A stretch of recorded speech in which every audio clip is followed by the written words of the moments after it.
जंगल में सर्दियों का मौसम शुरू हो चुका था। दिन ब दिन सर्दी बढ़ रही थी। सभी पक्षियों ने भी सर्दी से निपटने का बंदोबस्त कर लिया था। पक्षियों ने गर्म बिस्तर बना लिए थे और भोजन जमा कर लिया था। फिर एक दिन सभी पक्षी एक जगह इकट्ठे होते हैं।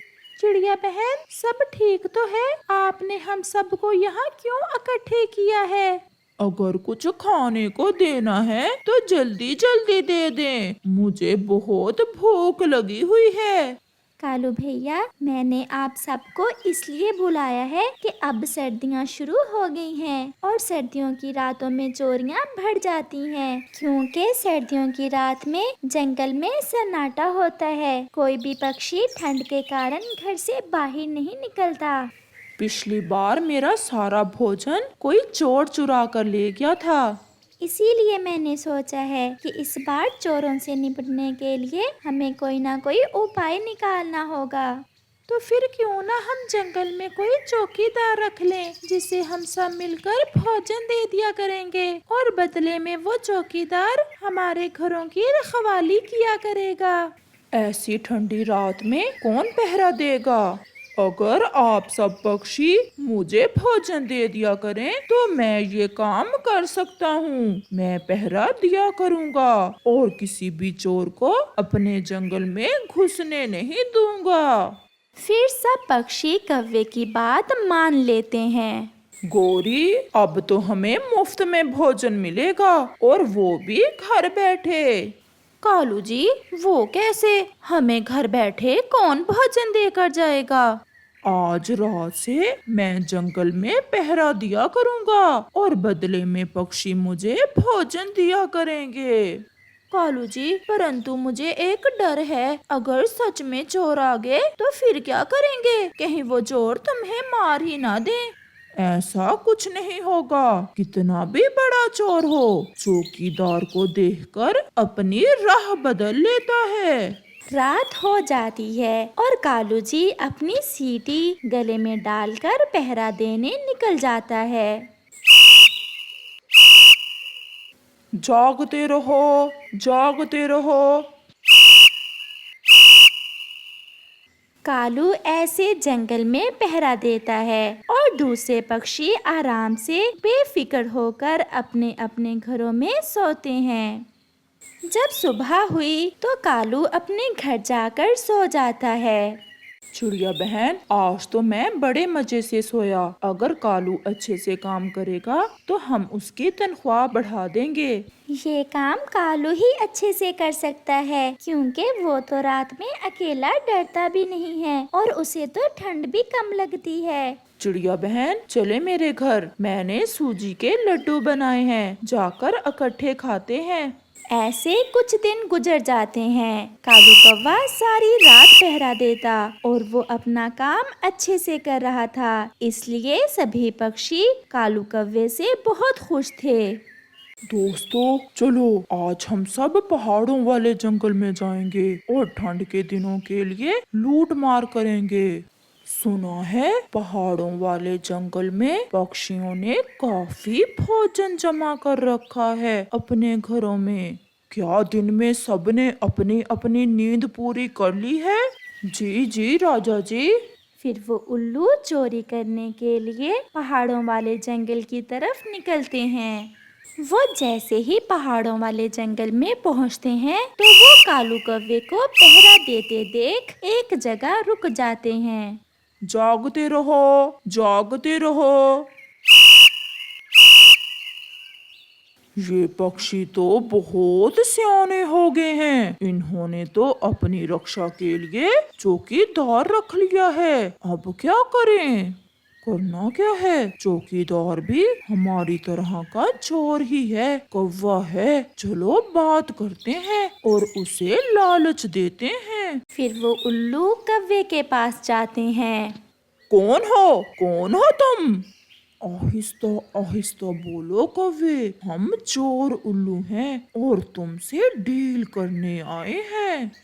डील? कैसी डील? मैं समझा नहीं। तुम चौकीदार हो और हम चोर, हमें चोरी करने दो और हम तुम्हें चोरी के माल में से 50% देंगे। ऐसे हमारा भी काम हो जाएगा और तुम्हारा भी। मैं अब ईमानदार कौवा बन गया हूँ, मैं ऐसा नहीं कर सकता। तुम यहाँ से भाग जाओ, अगर ना गए तो मैं सब पक्षियों को बुला लूंगा। फिर उल्लू वहाँ से चले जाते हैं। वो सीधे कालू के घर उसकी पत्नी के पास जाते हैं। गोरी, ओ गोरी, उठो। कौन है? चोर, चोर, देखो मेरे घर चोर आ गए। गोरी, चुप कर जाओ, हम हैं तो चोर ही, परंतु तुम्हारे घर चोरी करने नहीं आए। तो फिर तुम यहाँ क्या करने आए हो? हम तुम्हारे पति कालू के पास गए थे, वो इस जंगल का चौकीदार है और हम यहाँ के चोर। उसे कहा कि 50% माल उसे देंगे और वो हमें चोरियां करने दे, परंतु वो कह रहा है कि वो अब ईमानदार हो गया है। हमें पता है तुम दोनों पति पत्नी भी कभी हमारी तरह के ही चोर हुआ करते थे। अगर डील मंजूर है तो तुम अपने पति कालू को समझाओ। ये सुनकर गोरी लालच में आ जाती है। अगर ऐसा है तो कालू की तुम चिंता ना करो, डील पक्की हुई। हाँ, मगर याद रखना 50% लेंगे हम चोरी का माल। फिर गोरी उल्लुओं के साथ जाती है। कालू जी, तुम भी पागल हो, इतनी अच्छी डील कर रहे हैं उल्लू चोर भाई जी और तुम इनकी बात ही नहीं मान रहे हो। परंतु गोरी, अब मैं चुप कर जाओ, अगर ज्यादा बोले तो कल ही अपने मैके चली जाऊंगी। मैके की बात सुनकर कालू मान जाता है। तो फिर 50% तुम्हारा हुआ। फिर वो चोर उल्लू बुलबुल के घर से भोजन चुराते हैं और आधा भोजन गोरी को देकर वहाँ से चले जाते हैं। सुबह हो जाती है। बुलबुल रोती हुई चिड़िया और कबूतर के पास जाती है। कालू भी आ जाता है। कालू, तुम्हारे होते हुए कोई चोर मेरा सारा भोजन चुरा ले गया, अब मैं क्या खाऊंगी? मैं तो लुट गई। कालू, क्या सो जाते हो रात को? कालू भैया, अगर ऐसा होता रहा तो हमें तुम्हें तनख्वाह देने का क्या फायदा? आप सब बोले जा रहे हो, मेरी बात भी सुन लो। मैं सारी रात जाग कर पहरा देता हूँ। वो चोर बहुत शातिर है, न जाने कैसे चोरी करके ले गया। फिर क्या था, वो उल्लू हर रात आते और किसी न किसी पक्षी के घर में चोरी करते। आधा माल खुद ले जाते और आधा कालू कौवे को दे जाते। धीरे धीरे कालू कौवे के घर में तो भोजन ही भोजन जमा हो गया था। कालू जी, अब बस बहुत हो गया, आज से तुम चौकीदारी नहीं करोगे। वो क्यों गोरी? हमारे पास इतना भोजन तो जमा हो गया है कि सर्दियाँ अच्छे से गुजर सकेंगी। अब क्या जरूरत है ठंड में मरने की, और वैसे भी मुझे अकेली को घर में डर लगता है। फिर कालू कौवा कबूतर को रिजाइन दे देता है। आज से मैं चौकीदारी नहीं करूँगा। मेरी पत्नी बीमार हो गई है, मुझे रात को उसे दवा देना होती है। ऐसे अचानक कालू, अब क्या हुआ तुम्हें? जंगल में चोरियां भी हुई, हमने फिर भी तुम्हें तनख्वाह दी। अब ठंड बढ़ रही है और तुमने पहरा देने से इनकार कर दिया है। ना जी, अब मुझसे नहीं होता। ऐसा कहते हुए कालू अपने घर चला जाता है। उनके घर में तो भोजन की बोरियां जमा हो गई थीं और वो बहुत खुश थे। देखा कालू जी, मेरा कहना माना तो कितना ज्यादा भोजन जमा हो गया है। इतना भोजन तो मैंने सपने में भी नहीं देखा कभी। कालू कई रातों से सोया नहीं था। वो घोंसले में लेटते ही सो जाता है और गोरी भी सो जाती है। उस रात को उल्लू फिर से आते हैं। वो कई घरों में देखते हैं, उन्हें वहाँ कुछ भी नहीं मिलता।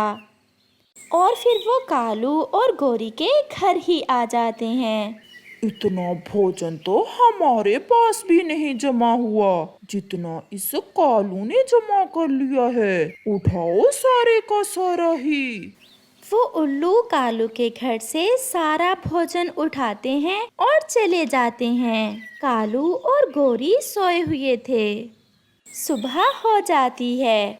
कालू उठो उठो कालू, देखो हमारे घर में चोरी हो गई है, कोई हमारा सारा ही भोजन चुरा ले गया है।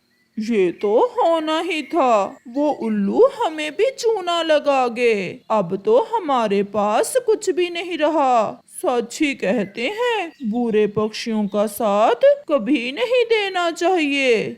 प्यारे दोस्तों, इस कहानी से हमें सीख मिलती है, बुरे काम का अंजाम भी बुरा ही होता है। जूजू, ऐसी शरारतें ना करो, मम्मा आने वाली होंगी, मम्मा डांटेंगी। मेरे पास आकर घोंसले में बैठ जाओ। भाई, मेरा मन करता है कि मैं जल्दी बड़ा हो जाऊं और मम्मा के सारे काम मैं कर लिया करूं। सच जूजू, मुझे भी उसी दिन का इंतजार है जब हम बड़े हो जाएंगे और हम मम्मा को सुख देंगे। वो दोनों भाई बैठे ऐसे बातें कर रहे थे कि उनकी मम्मा भी भोजन लेकर आ जाती है।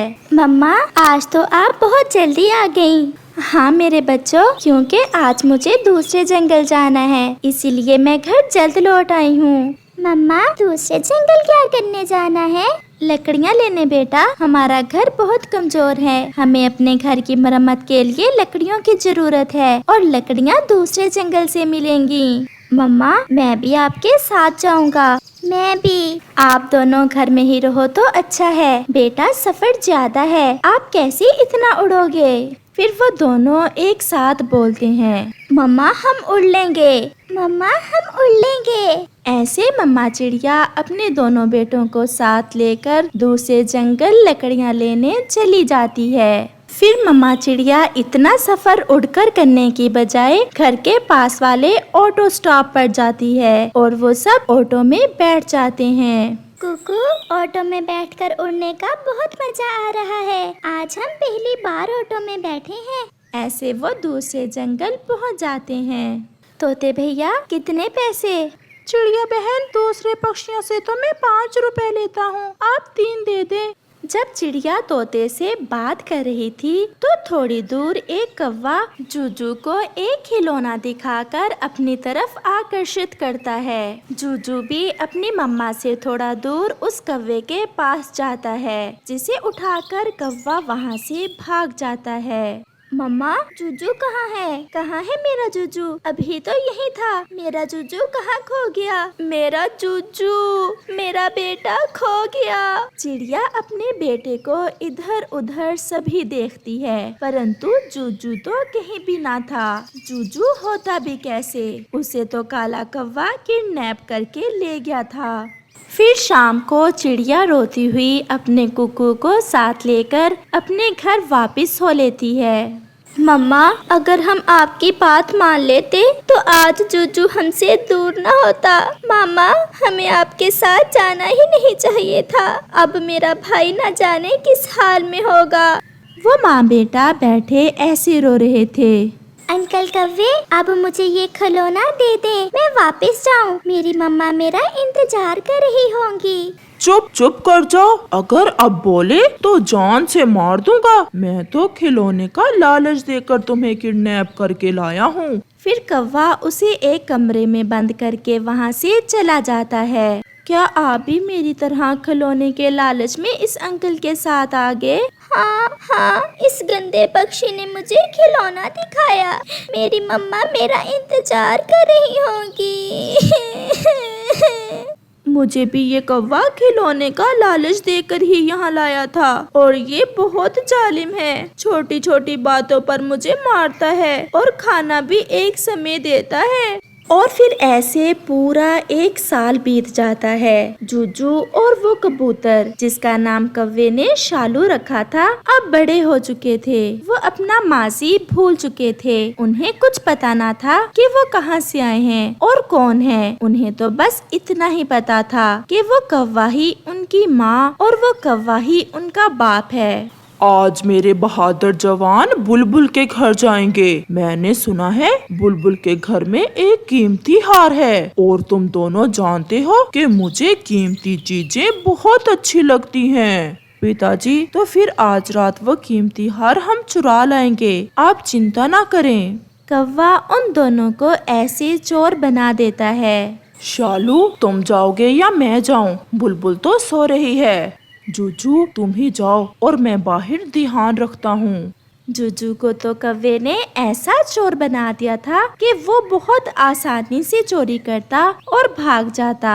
पिताजी, ये तो बहुत आसान काम था, कोई बड़ा काम ढूंढ कर रखा करें आप मेरे लिए।